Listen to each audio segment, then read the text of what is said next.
Y el último tema que es el de criterios de clasificación de la Constitución, es un tema más como de carácter didáctico, ¿no? De carácter didáctico, de carácter de tipo, digamos, pedagógico, como para darle practicidad al estudio de la Constitución, para que sea más fácil, para facilitar la lectura de la Constitución o la comprensión y el análisis de la Constitución, ¿no? Para eso son estos criterios de clasificación que la doctrina ha estado emitiendo.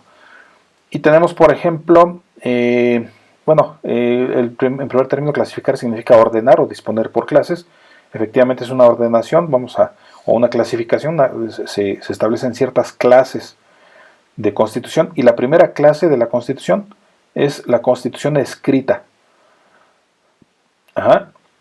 Y la Constitución escrita, ¿cuál es la característica? Bueno, obviamente que está escrita, ¿no? Que está codificada, ¿no? Que está redactada en un papel,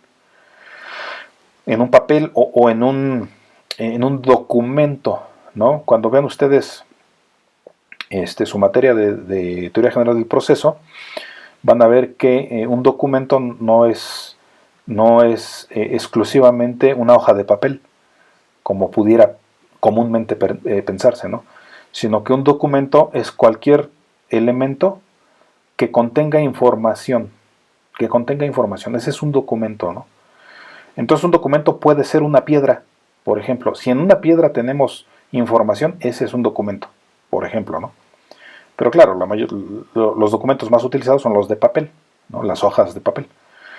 Entonces, esta primera clasificación de la Constitución escrita, obviamente, como su nombre lo indica, significa que está codificada, que está redactada en un documento, generalmente de papel, ¿no? Generalmente en una hoja de papel.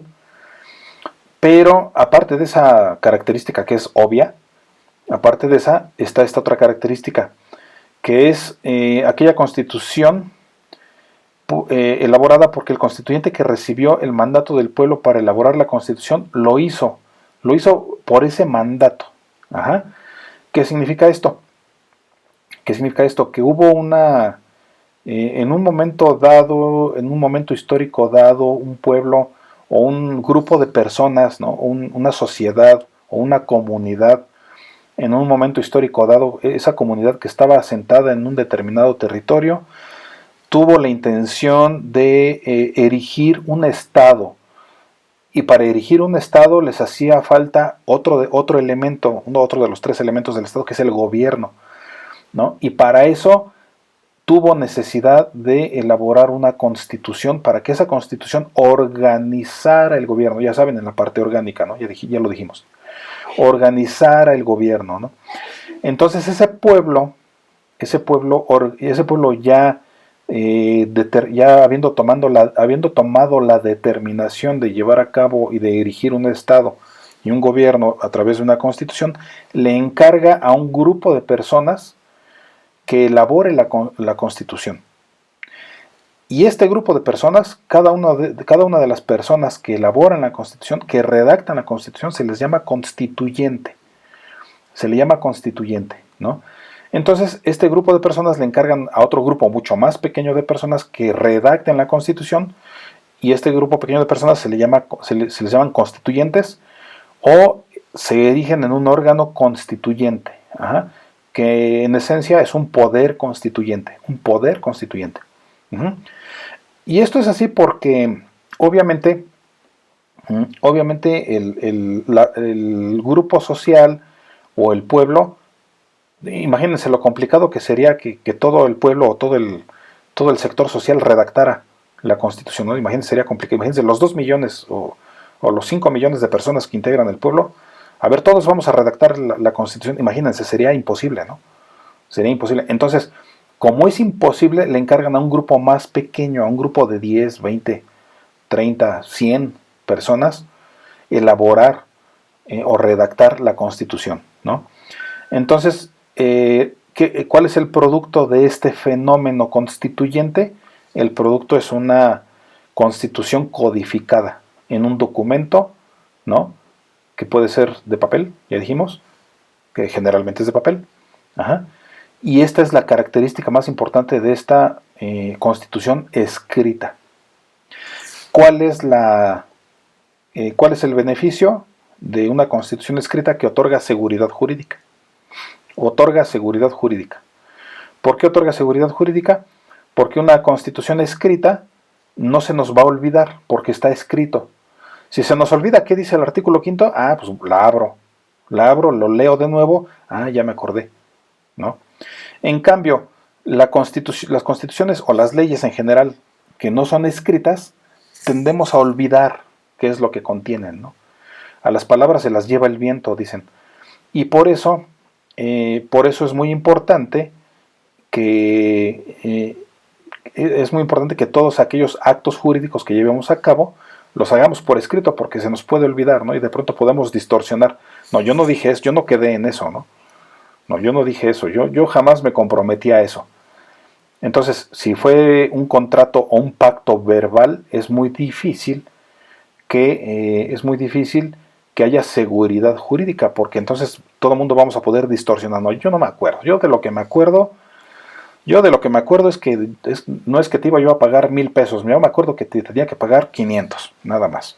Entonces, con la pena. Pero si está por escrito, es muy difícil que por escrito evadas lo que suscribiste, ¿no? Es muy difícil. Por eso lo que está escrito otorga seguridad jurídica. Y una Constitución escrita, por eso tiene este beneficio de que otorga una mayor seguridad jurídica, a diferencia de las constituciones que no están escritas, ¿no? Que no son escritas. Y la Constitución no escrita, ¿no? Aparte de la característica obvia de que si no es escrita, entonces es una Constitución verbal, ¿no? La característica principal es de que es una Constitución que está producida por usos reiterados que se convierten en costumbre. Ajá. Esta es una Constitución escrita. Por ejemplo, puede haber alguna comunidad o alguna tribu o alguna comunidad indígena o alguna comunidad autóctona o étnica en el África septentrional o en algún otro lugar donde no haya un estado organizado constitucionalmente. Puede ser que haya uno de esos en donde a pesar de que no hay una codificación y no hay una organización estatal ni hay instituciones, puede ser que los miembros de esa tribu entre ellos respeten el derecho a la vida. ¿Esto puede ser posible? Sí. Sí puede ser posible, claro. Puede ser que entre ellos respeten el derecho a la vida y incluso sin que ellos conozcan nada de esto de la teoría constitucional y obviamente no estudiaron las generalidades de la Constitución, ni a Hans Kelsen, ni la teoría del Estado, ni nada de eso, no estudiaron nada de esto, pero ellos por sentido común a lo mejor dicen, bueno, es que las personas tenemos derecho de vivir, ¿no? Y los demás tenemos la obligación de respetar ese derecho de vivir. Y ellos a lo mejor sin saberlo están, de hecho, están respetando y están aplicando están respetando un derecho humano y están aplicando una constitución no escrita, ¿no? ¿Por qué? Porque hay usos reiterados en su interior que ya se volvieron costumbre y que entonces se puede convertir en una constitución no escrita que tiene en su contenido verbal no escrito el respeto a ciertos derechos humanos o fundamentales, ¿no? ¿Esto es posible? Claro que es posible, ¿no? Lo que pasa es que es muy raro. Es muy raro y en la civilización occidental pues es muy difícil que veamos una cosa como esa, ¿no? Pero sí puede llegar a suceder. Pues bueno, estos son, digamos, los dos primeros criterios de clasificación de la Constitución. Pero hay otros. Hablando de las escritas, por ejemplo, hay constituciones que son escritas rígidas y otras que son escritas flexibles. Ajá.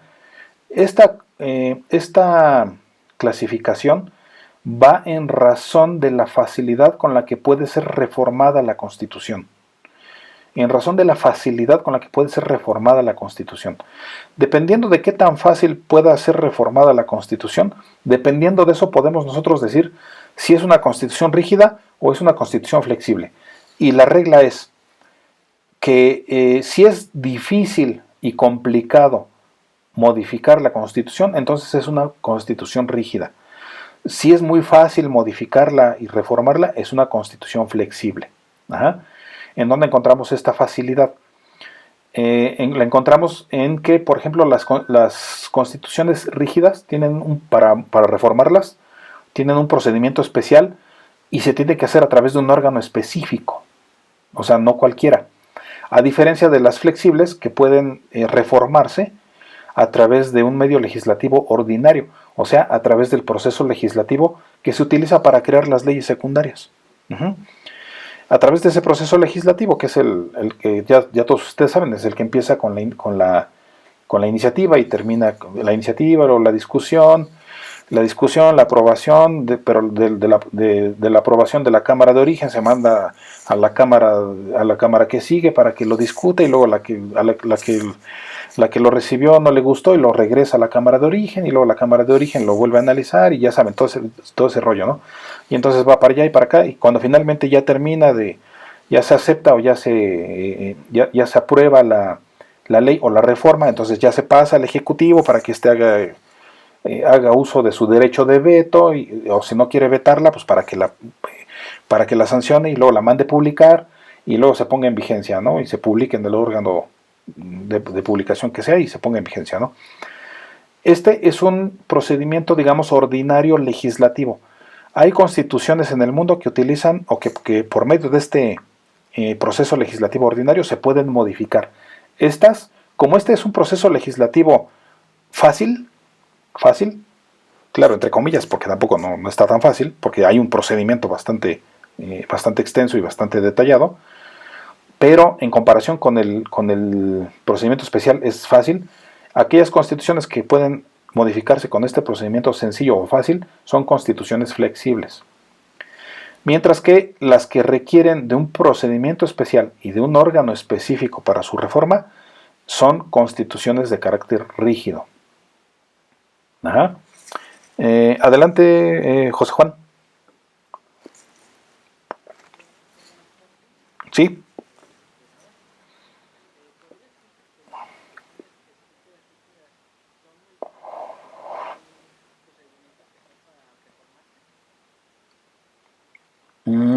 ¿Son muy buenas en qué sentido? Eh,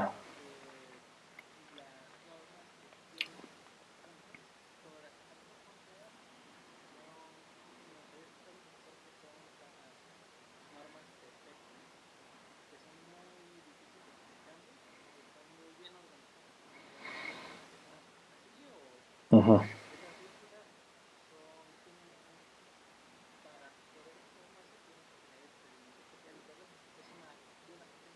Ajá.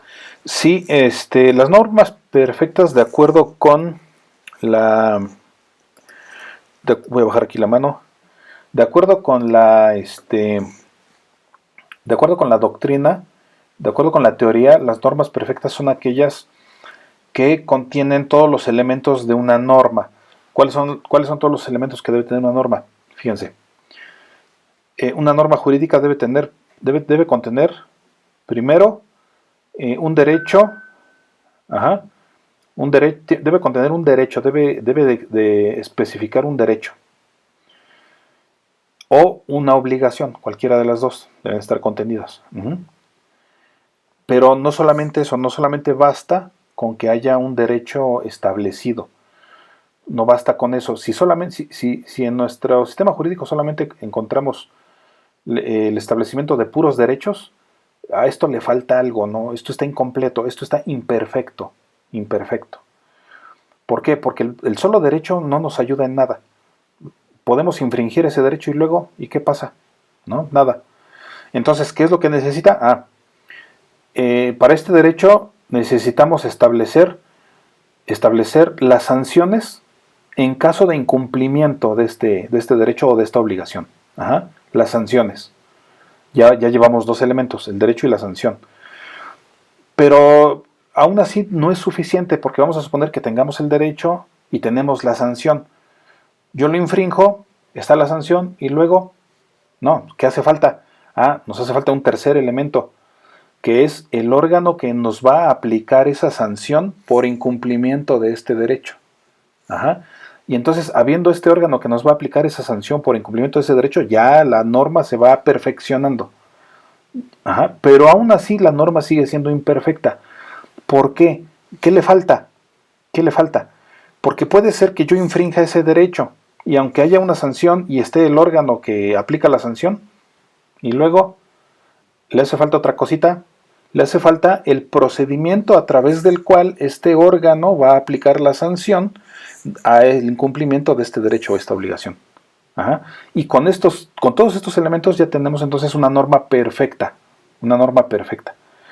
Este carácter perfecto de la norma no significa que sea una norma que resuelva, o sea, lo perfecto no significa que ya resuelve la vida de la gente, ¿no? No, lo perfecto significa que está completa. Otros doctrinarios lo llaman completitud, ¿no? Otros doctrinarios como Jerzy Robleski o algunos otros le llaman completitud. ¿Qué significa la completitud? Que una norma jurídica contiene todo esto, ¿no? Contiene el derecho a la obligación, contiene la sanción, contiene el órgano que va a aplicar la sanción y contiene el procedimiento a través del cual el órgano va a aplicar la sanción al incumplimiento por este derecho o esta obligación. Estas son normas perfectas. Pero bueno, y las normas que no cumplan con esto son normas imperfectas. ¿Hay ejemplos de esto? Sí, hay bastantes. Hay bastantes ejemplos de esto, ¿no? Y aquí incurrimos en lo mismo. ¿Por qué hay normas imperfectas? Pues porque el legislador no es abogado, ¿no? El legislador no estudió introducción al estudio del derecho. O el legislador crea normas jurídicas por situaciones de carácter político, solamente para quedar bien, o etcétera, ¿no? Son muchas las circunstancias por las que encontramos normas imperfectas, ¿no? Pero bueno, las constituciones rígidas atienden más bien a que para su reforma debe haber un procedimiento especial y un órgano específico. El ejemplo más directo que tenemos es nuestra Constitución. La Constitución política de los Estados Unidos mexicanos es una Constitución rígida. ¿Por qué? Porque para modificar la Constitución no es suficiente con pasarla por un proceso legislativo tradicional.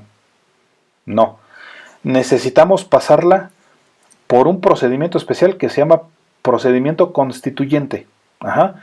Y ese procedimiento lo tiene que llevar a cabo un órgano específico que se llama Poder Constituyente Permanente.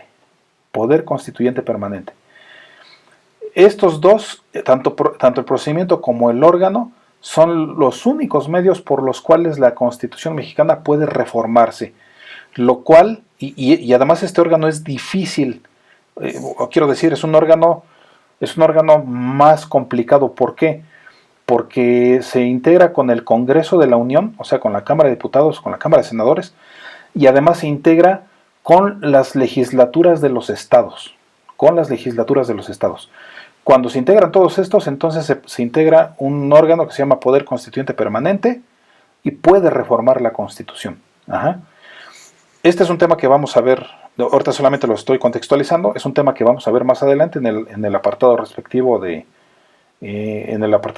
que se llama Reformabilidad de la Constitución, que es por ahí del capítulo 4, me parece. Pero solamente para contextualizar cómo es una constitución rígida, es a través de esto, ¿no? A través de este procedimiento y a través de este órgano específico. Y el ejemplo que tenemos más a la mano, más concreto, es el ejemplo de la Constitución mexicana. Nuestra Constitución es una Constitución rígida, porque necesita de este procedimiento especial y de este órgano específico para modificarse. ¿De acuerdo? ¿Dudas? ¿No? Bueno, vamos a avanzar entonces. También tenemos otro criterio material que atiende a los derechos y reglas materialmente establecidos. Y aquí tenemos en primera la división del poder para evitar su concentración, ¿no? Esto un poco relacionado con la división de poderes. y con la división de las funciones o con las diferentes atribuciones que tienen los diferentes poderes, y también relacionado con el punto número 2, que son frenos y contrapesos del poder, para que aquellos que detentan el poder no abusen de ese poder, ¿no? Y para que haya un equilibrio de poderes, un equilibrio.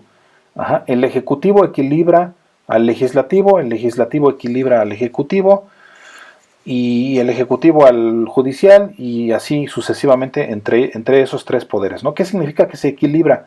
¿O qué significa contrapeso? Significa que si el ejecutivo quiere hacer algo, el legislativo no lo va a dejar, o el judicial no lo va a dejar. Ajá.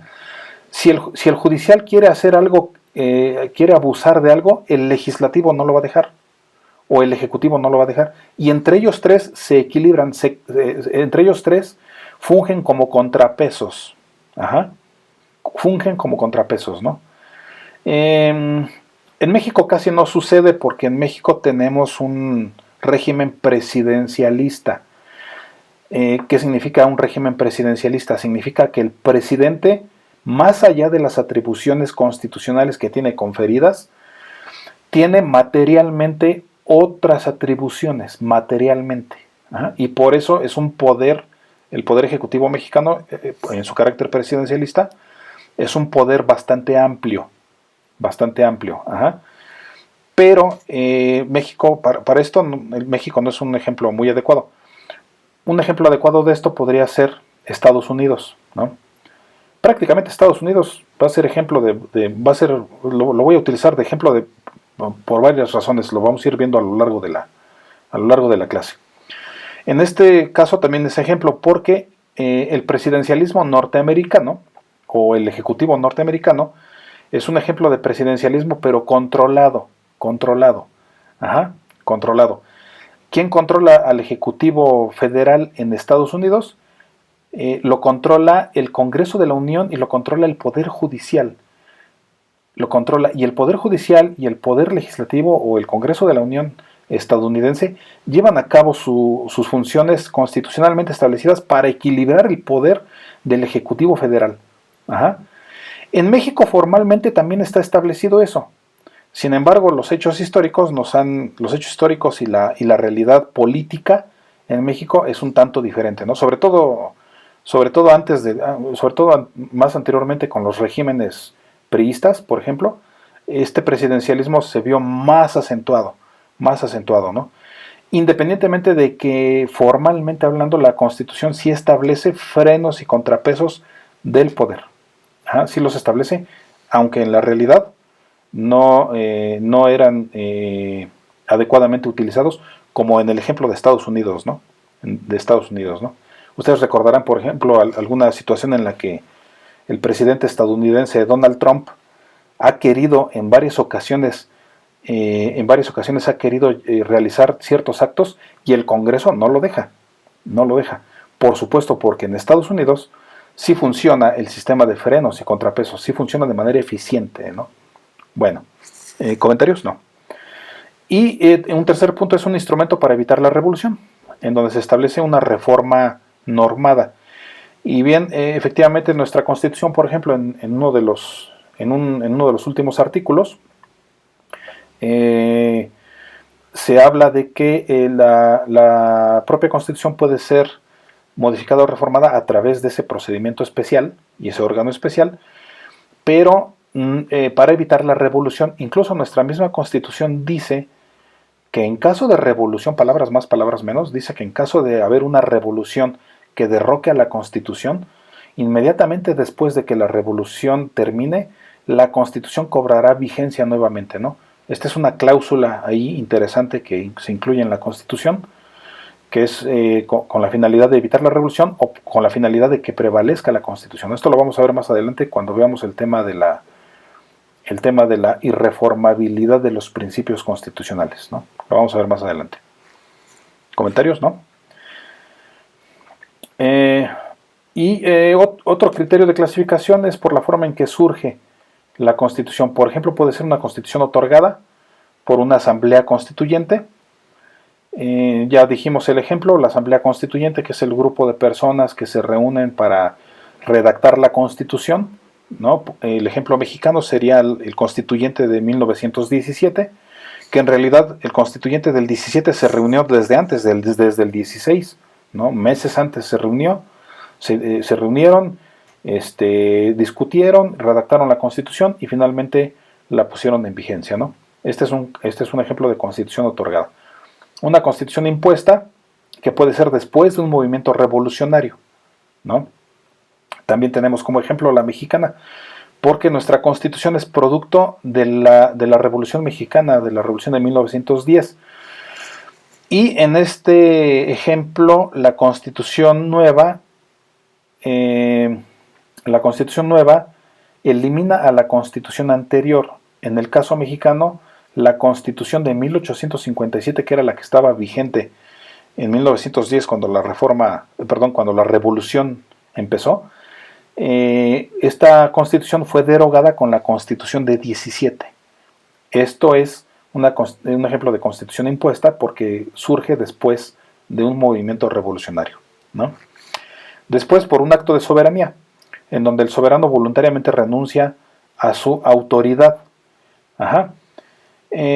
Aquí el ejemplo que tenemos es de el caso de Juan Sin Tierra. Juan Sin Tierra. Cuando a Juan Sin Tierra le imponen una carta magna allá por el 1215 en Inglaterra, un grupo de burgueses, un grupo de varones, de integrantes de la burguesía y de la nobleza, se reúnen porque ya estaban hartos, estaban cansados de los abusos del rey Juan Sin Tierra, y se reúnen para redactar un documento que sirva para limitar el poder de Juan Sin Tierra. Y redactan este documento, lo redactan en forma de carta y lo denominan Magna Carta, lo denominan la Gran Carta. Y lo denominan así porque en esta carta estaban establecidos derechos que hoy conocemos como derechos fundamentales o derechos incluso humanos. Entonces redactan esta carta, van con el soberano que era Juan Sin Tierra y le dicen que si no suscribe ese documento, ellos van a organizar una revolución en contra de su régimen. Entonces al soberano no le convenía y Juan Sin Tierra lo que hace es voluntariamente renunciar a parte de su autoridad y suscribe este documento, esta carta magna, para que los derechos y libertades de los burgueses, en ese momento eran los burgueses y eran la nobleza, fueran respetados. Este es un ejemplo de una constitución por acto de soberanía. Es un ejemplo interesante. Y también la pactada es un poco similar al caso de Juan Sin Tierra, porque es un acuerdo entre el soberano y el pueblo, aunque la aclaración aquí es de que la Carta Magna se la imponen a Juan Sin Tierra, no el pueblo, sino la clase burguesa, ¿no? la nobleza, los varones, los nobles en general, se lo imponen a Juan Sin Tierra, ¿no? Entonces, pero si consideramos que estos nobles y estos burgueses eran representantes del pueblo, como se decían representantes del pueblo, si consideramos eso, entonces podríamos considerar que fue una constitución pactada, la Carta Magna, porque hubo un acuerdo entre el soberano, que era Juan Sin Tierra, y el pueblo inglés. Más o menos podría ser el ejemplo que podríamos aquí citar nosotros. Y finalmente, una constitución formal. Hay otras tres clasificaciones aquí interesantes. Está la constitución formal, que es la derivada de la codificación normativa. Codificación normativa. A diferencia de la constitución material, que es el punto número 2, que es la que tiene vigencia en la realidad social. Cuando hablamos de lo material, estamos hablando de la realidad social, de lo que materialmente sucede. Ya habíamos dicho hace rato. Mientras que cuando hablamos de lo formal, estamos hablando de lo que formalmente está establecido, de lo que está codificado, de lo que está escrito. Y lo material es lo que en realidad sucede. Un ejemplo de esto podría ser, por ejemplo, cuando Si alguien se estaciona en un lugar prohibido, vamos a poner este ejemplo, ¿no? Me estaciona en un lugar prohibido. La formalidad dice, o sea, la codificación normativa, o sea, el reglamento de tránsito, dice que no me puedo estacionar en el lugar de los discapacitados, ¿no? En el cajón de discapacitados. Esto dice formalmente el reglamento de tránsito. Pero materialmente, o sea, en la realidad social, me estaciono yo y se estacionan todo el mundo. Todo el mundo se estaciona en lugar prohibido y nadie les dice nada, no llega la grúa y nadie los sanciona, nadie los multa, nadie los castiga, no hay policías de tránsito, no hay nadie que vigile. Entonces todos hacemos lo que queremos y en la realidad social todos nos estacionamos en lugares prohibidos y no pasa nada, ¿no? Esto es lo material, mientras que lo formal es lo que está establecido en la codificación normativa, en las normas, lo que está escrito, y lo material es lo que está sucediendo en la realidad social. Ajá. Entonces, un ejemplo de constitución formal es, por ejemplo, nuestra constitución, que está escrita, que es un volumen escrito. Ajá. Un ejemplo de constitución material es el ejemplo que les ponía yo hace un rato, ¿no? De la tribu o del grupo étnico donde no hay un documento escrito, pero que de todas maneras respetan los derechos humanos, ¿no? De todas maneras, de todas maneras, aunque no los conozcan teóricamente, de todas maneras, por sentido común, saben que se deben de respetar ciertos derechos mínimos humanos y los respetan, ¿no? Esto es una constitución material que también es una constitución no escrita, porque se respeta en la realidad social. Ajá. Y el último ejemplo que tenemos es el ejemplo el último criterio de clasificación es la constitución pétrea. Y la constitución pétrea es una constitución, si bien escrita, pero además es rígida, pero además de rígida, es irreformable. Irreformable. Y se le llama pétrea porque ya es una constitución que no se puede mover, no se puede modificar, no se puede cambiar, así como esta se queda y con la pena así se queda y ya no hay poder que pueda cambiarla. Está pétrea, está petrificada, está fosilizada, ¿no? Es muy difícil cambiar algo que está es muy difícil cambiar algo que está pétreo, ¿no? Es muy difícil cambiar algo que está escrito en la piedra, ¿no? Como los jeroglíficos egipcios, pues para modificarlo tienes que romper la piedra, ¿no? Es muy difícil, ¿no? Entonces la constitución pétrea es la constitución irreformable. Ajá. Nuestra constitución es una constitución rígida, no es una constitución pétrea, porque si bien es difícil reformarla, sí se puede reformar. Pero pueden ser pétreas o pueden ser pétreos solamente algunos preceptos constitucionales. Por ejemplo, la Constitución mexicana tiene algunos preceptos pétreos. ¿Qué significa esto? Que tiene artículos que no pueden ser modificados, que son irreformables, son pétreos, son preceptos pétreos. Ajá.